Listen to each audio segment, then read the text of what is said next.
Hey, I'm Michael, and even though I grew up poor, I went to a school full of rich and spoiled kids.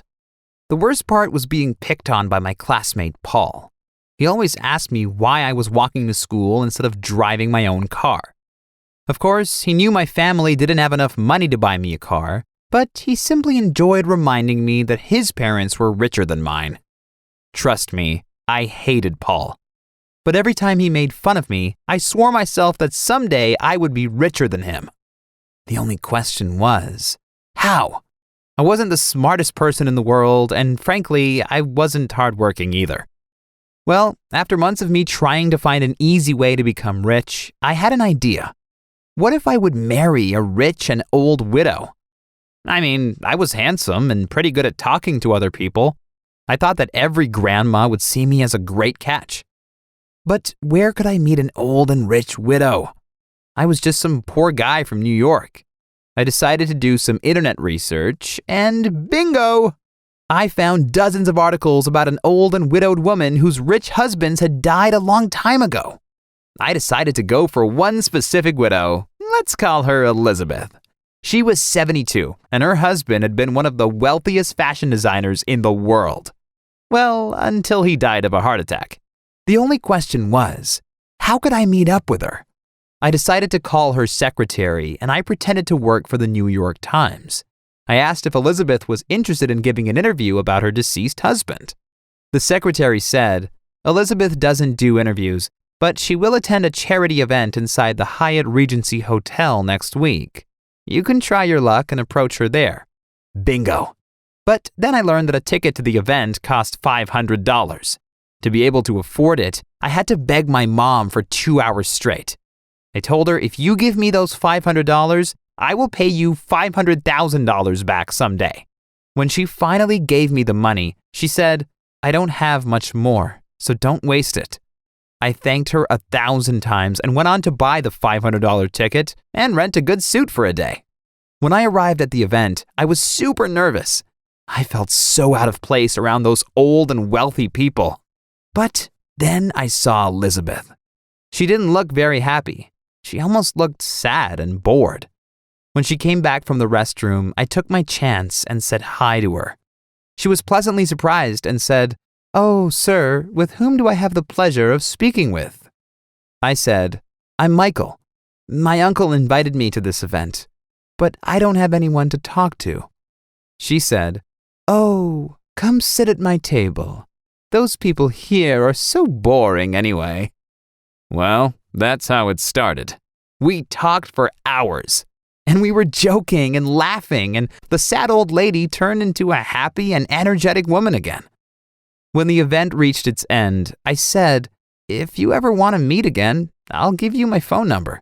She said, Of course, I'd love to spend time with someone as young and fun as you. Then, 3 days later, she invited me to her villa inside the Hamptons. Before I arrived, I checked the estimated value of her home on Zillow.com, and it said $40 million. Wow! But I told you, her husband had been one of the richest and most successful fashion designers in the world. So when I arrived, her butler picked me up and escorted me to Elizabeth. She was wearing a pink outfit and said, Oh, there you are. I'm so happy you took the time to visit me. I gotta admit, talking to her was a lot of fun. But nothing else happened. At least not on our first date. But on our second date, we had a little bit too much champagne and we kissed. I know, how gross. But the champagne made it easier for me, and of course, Elizabeth was on cloud 9. She was so happy to have a handsome and young guy like me as her lover. She also told me about her family. She said none of them visited her because all they did was party in Hollywood. She said they only waited for her to die and take her inheritance. I told her how sorry I felt for her, and she said, It's okay. You are a gentleman. You know how to treat a lady like me. That's where our love story started, and for the next 2 years, we spent all our time together traveling all over Europe, sleeping in the finest hotels, and always flying private jets. Everything was going well until her family found out she was dating me, a 20-year-old boy. They called Elizabeth and told her to break up with me, because according to them, I was only after her money. But Elizabeth was a smart woman. She perfectly knew that part of why I was her boyfriend was a luxurious life she was providing me, but her family didn't care that I made Elizabeth happy. They kept trying to destroy our relationship. Well, at least until Elizabeth broke off all contact with them. She was happy having me as her boyfriend, and that's all that mattered to her. And a week later, she came up to me and said, "Michael, let's get married." And of course, I said yes. I understand that people assume I only married her to get her money, but that's not true. I really liked her. But then, just 6 months into our marriage, she didn't wake up from her sleep. It was tragic, and the doctor suspected that she had accidentally taken the wrong pills the night before. But it didn't matter, because I was her husband at the time of her death, so I was legally entitled to her whole fortune. And trust me, it was a very big fortune.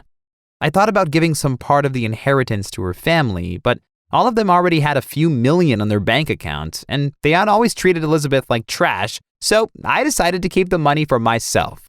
Of course, they tried to sue me, claiming I had killed Elizabeth, but none of their accusations had any truth to them, and in the end, I let my lawyers handle it.